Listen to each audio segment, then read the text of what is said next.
All right, everybody. Thank you for joining me. Mike Volkan here, lead instructor of Freelancer Masterclass and host of Freelancer School. Today, we have with us Avani.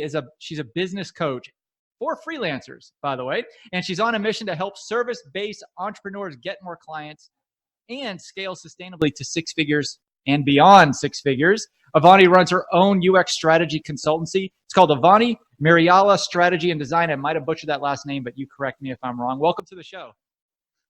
Thank you so much, Mike. It is great to be here, and I'm so excited to chat with you today. Thank you. Did I pronounce your last name right? You got it. Okay.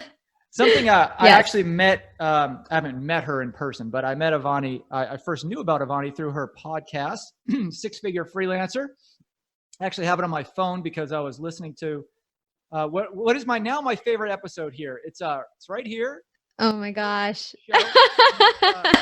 You watch the video, listen to the video, using your mind to multiply your income. It's a good one. As you guys know, people who follow me, I'm really big on using the power of your mind. And it's a really good episode. I really like that one. And before we talk about some tips for freelancers, I think it's important for our audience to understand your background. Can you tell us a bit more about your corporate tech career? Yes, absolutely. Well, firstly, thank you so much for listening to the podcast. I loved recording that episode, using your mind to multiply your income, because I think everything that we talk about, I'm probably going to talk about it a lot today. It starts in our mind. If we're running a business, if we have a career, we want to give ourselves a raise, whatever it is. So I love talking about that stuff. But before we dive into the details, I'd love to share a little bit about my background and also kind of how I came into this space as a freelancer. So I actually have a degree in industrial design, and I discovered very quickly in my career, I discovered this wonderful world of user experience and product design, and kind of fell in love with it. It's such a cool space to be in. The technology industry is amazing. You get to iterate quickly. You get to really dig into and understand users if you're creating something for a consumer-facing audience. And I just really fell in love with it. And I got to work at a couple of different places in Austin. I live in Austin, Texas. And I first started at this mid-sized company called Retail Me Not, and they are online coupons, and loved working there. I was an in-house UX designer, and we did everything. We did it all. We did qualitative testing, quantitative testing, talking to users in formal user interviews, and getting to work with the product team, developers, all of that. So I got this really amazing foundation of what it means to be a designer in the tech industry. And so from there, I made the leap to work at this startup called Favor, which is a delivery service here in Texas. It's similar to Uber Eats, similar to DoorDash and Postmates, and it's called Favor Delivery. So Favor is where I was the only designer. I was an in-house designer. I was the only person. I was like, okay, I have no one else to talk to and, figure out what am I going to do or how am I going to do it. So it was like this first experience into figuring things out by myself and being resourceful, being super scrappy. We didn't have the budget we had at my previous company to do formal user testing. So I have $500. How am I going to talk to people with $500? All of these things, right. Got the chance to learn and figure out. So after a couple of years there, I was like, you know what? I kind of felt like, maybe you've experienced this too, Mike, but I felt like I was stagnant. I felt like I had learned what I needed to learn. And I was at a point where I felt really good about my skill set. I had the career capital at this point and all these experiences. So I decided that I was going to make the leap, and I wanted to get my time back. I wanted my time to be my time. And so that's when I started freelancing in UX and product design. I like it. So that is your niche, UX product design for mid-size or for small companies, which? Actually, so my niche is actually it's twofold. We are a UX and product design agency for consumer-facing tech companies. Okay. So whether they're big or small, and we're also, the second part of that is, and we're dialing into this a little bit more, we are a UX and product design agency for consumer-facing crypto and blockchain technology companies. Oh, crypto. Okay. Interesting niche. All right. So you had mentioned that you like having the time by yourself, or I guess dictating your own time and how it's spent. Is that your favorite part of freelancing, or is it something else? Oh man, I don't know. It's really, I love being able to nap when I want to nap. Although Yeah. to be honest, like there's so much going on. I don't nap every day, Yeah. but I get to do it if I want to do it. Like I Yeah. could have napped today. It's just that Yeah. feeling of I could have napped today. Yeah. Or I don't have to ask somebody, whether or not I can go on vacation, for example. Yeah.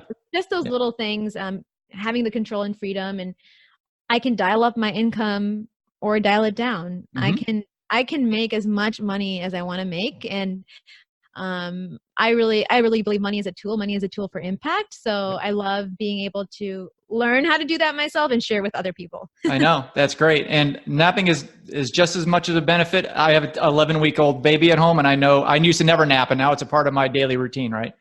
So Sounds awesome. yeah. So given our audience of freelancers and your specialty of teaching freelancers how to make six figures or more, can you leave our audience today with some tips on how to increase their freelancer income, say $25,000 or more next year? If that's their goal for 2020, what advice would you give anyone out there listening to increase their income 25 grand? Well, first I would say to double it. Okay. Double your, right? I know. Easy.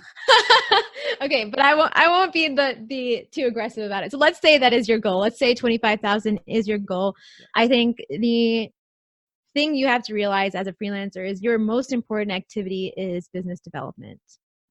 Mm-hmm. Our goal here as freelancer is to get new clients. We're only going to make money when we have new clients joining our client roster. Mm-hmm. So that means that needs to be the number one task you do every single day without fail. And this is what I know works. This is what I know works for us to get clients and increase income. Because if I'm not getting a client, I'm simply, I have returning revenue, and maybe that'll increase. It's possible for it to increase, but I think the number one way to increase your income is to get new clients. Mm-hmm. And of course, know how to price yourself. That I would say is the second piece to this. Yeah. So what I recommend is actually having a schedule in your day-to-day where you've actually blocked out 1 hour, and I would recommend it's the first hour of your day, to be your money-making activities. Mm-hmm. And this is usually it's business development tasks. It's writing contracts, having phone calls with potential clients. It is figuring out, what is the timeline for this project that you're trying to land, or figuring out who is the next set of people that you're going to talk to be your clients. Right. So those are your money-making activities, and those need to be the first thing you do every single day that you show up for your freelance business. Yes. If you do that one thing, 25K is going to be a breeze. And it's just, the skills will come. I think the number one thing to know is the consistency. If you do something every day, all the time, and you're continuing to do it, you're going to naturally start to improve things. You're going to realize, like, last time you talked to this client, you said X, Y, and Z, and they're like, oh, no way, we can't work with you. You're going to tweak that the next time. You're a smart person. You're going to be able to figure that out. Yep. So I think if you focus in on the consistency, making money-making tasks your priority every single day, just start with Q4. Start with this quarter. We have 3 months to do this. I bet you can make 25K before the end of the year if you do. I would hope so. Yeah. So that's a great tip.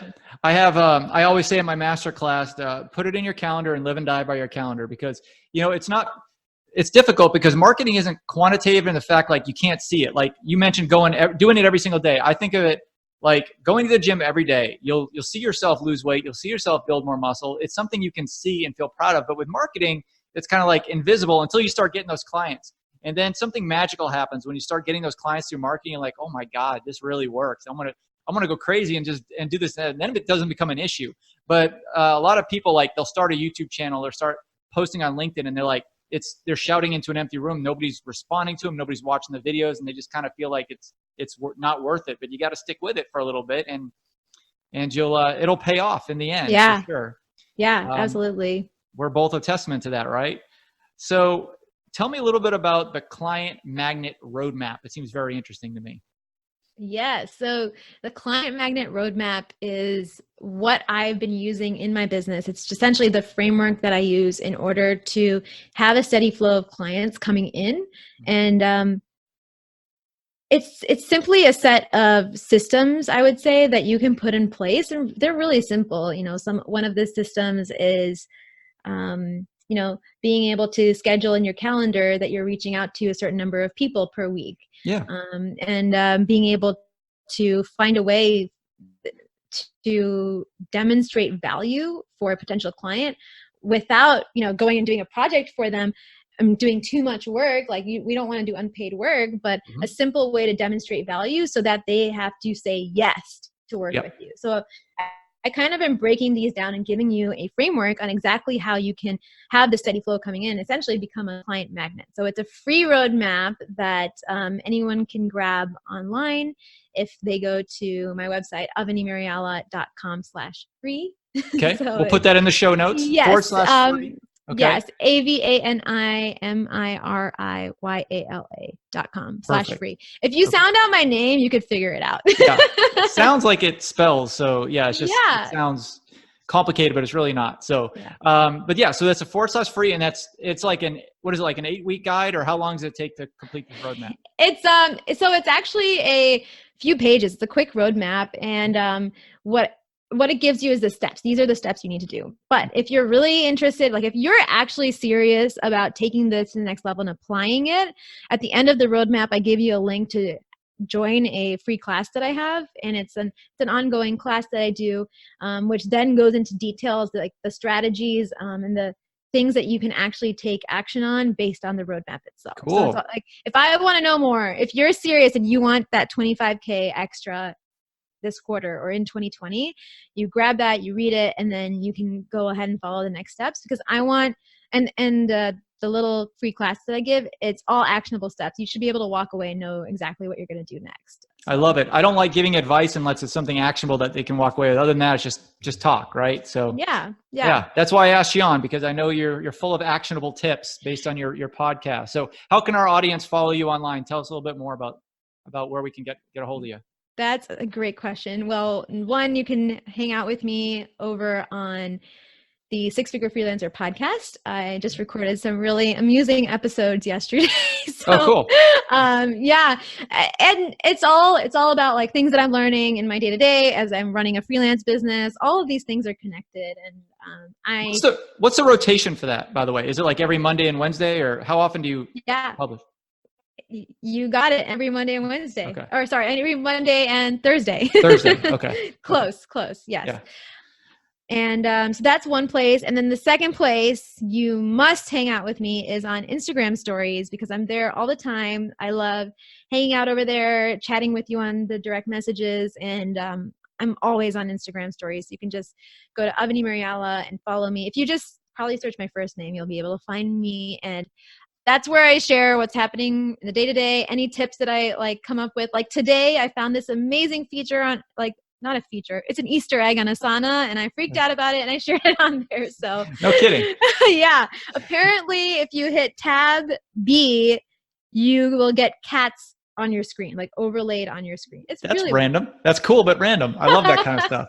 Yeah. It's like the secret menu at In-N-Out Burger. It's a California burger place. Totally. Yeah. We have one of those at Torchy's Tacos here. Oh, you do? Okay, cool. I love the secret menus. So I'll definitely have to follow. Freelancer Masterclass will be your latest follow on Instagram. That's great. Yes. We got your podcast. You got your client magnet roadmap. You got a lot of stuff going on. So I'll let you go do your own thing. And thank you so much for joining us. Let's keep in touch. Let's do some more of these, okay? I would love it. Thanks, Mike. All right. Thank you. Talk to you soon. Bye.